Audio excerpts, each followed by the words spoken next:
تبارك الذي نزل الفرقان على عبده ليكون للعالمين نذيرا۔ اسلامی تاریخ۔ حضرت عیسیٰ علیہ السلام کی پیدائش۔ قرآن میں اللہ تعالیٰ نے حضرت عیسیٰ علیہ السلام کے ناموں کا ذکر مختلف اعتبار سے 59 مرتبہ کیا ہے۔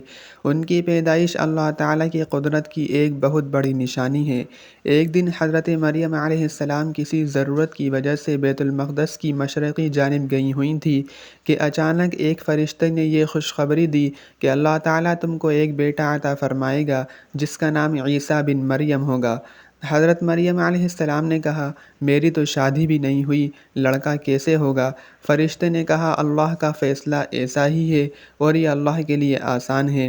پھر ایسا ہی ہوا کہ حضرت عیسیٰ علیہ السلام اللہ کے حکم سے بغیر باپ کے پیدا ہوئے۔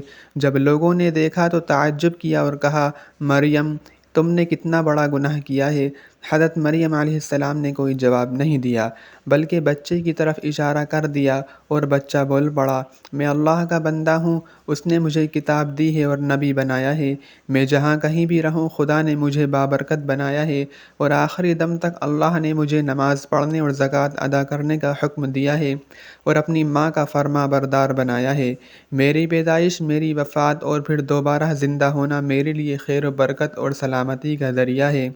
بچے کی ایسی باتیں سن کر قوم حیران رہ گئی اور حضرت مریم علیہ السلام سے ان کی بدگمانی عقیدت میں بدل گئی۔